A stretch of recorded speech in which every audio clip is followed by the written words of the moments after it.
এই যে আমার সুন্দর ছোট ছোট ক্লাস 1-এর ছাত্রছাত্রীরা, এদেরকে আজকে আমি শেখাচ্ছি গণিতের একক দশক এবং তার আগেও অঙ্ক শিখিয়েছি যোগ বিয়োগ।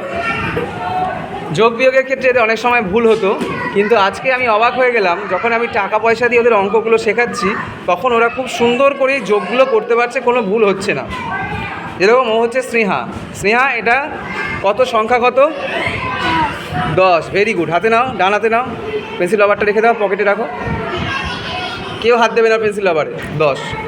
আচ্ছা, এবারে আমি তোমাকে এটা কত সংখ্যা আছে বলো?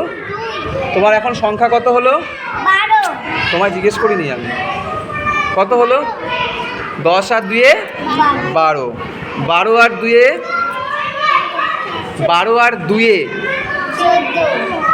তুমি বলছো কেন? 12 আর 2-এ কত হয়? 14। 14 আর 2-এ?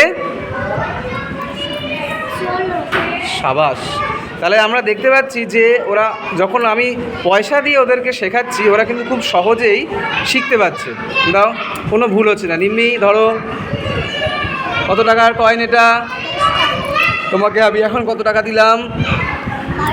12 টাকা। এখন কত টাকা দিলাম? সাবাস। এখন কত টাকা দিলাম? 14। হ্যাঁ, 16। এবার 16 থেকে আমি 2 টাকা নিয়ে নিলাম, কত টাকা রইল? সাবাস। এখন কত টাকা রইল?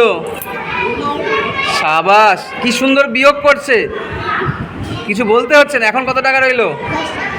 তাহলে আপনারা বুঝতে পারছেন এরা কত সুন্দর যোগ শিখতে পারছে। বিয়োগ অঙ্ক এমনি করতে দিলে পারছে না, অথচ পয়সা দিলে ফটাফট যোগ বিয়োগ হয়ে যাচ্ছে। ধরো দীপিকা, ওর নাম দীপিকা। দীপিকা 10, তোমার হাতে এখন ক টাকা আছে? এখন ক টাকা হলো গো? 12 টাকা। সাবাস। এখন ক টাকা হলো গো? 14 টাকা। সাবাস। এখন ক টাকা হলো গো? সাবাস। এইবার আমি 16 থেকে 12। দেখলেন, আমি কিন্তু কিছু বললাম না। আমি যেহেতু চার নিয়ে নিলাম ওখান থেকে, 16 থেকে 4 বিয়োগ করে 12 খুব সহজেই উত্তর দিয়ে দিল। এবার আরও 2 নিয়ে নিলাম, কত রইল? সুতরাং আমরা যখন কোনো অবজেক্ট দিয়ে ওদেরকে অঙ্ক শেখাবো, ওরা খুব সহজেই কিন্তু সেই অঙ্কটা, অর্থাৎ এটা টাকার অঙ্কই বলুন আর যোগই বলুন বা বিয়োগই বলুন, খুব সহজেই ওরা শিখতে পারছে। খুব সুন্দর করে ওরা শিখলো। খুব ভালো। থ্যাংক ইউ ভেরি মাচ তোমাদের।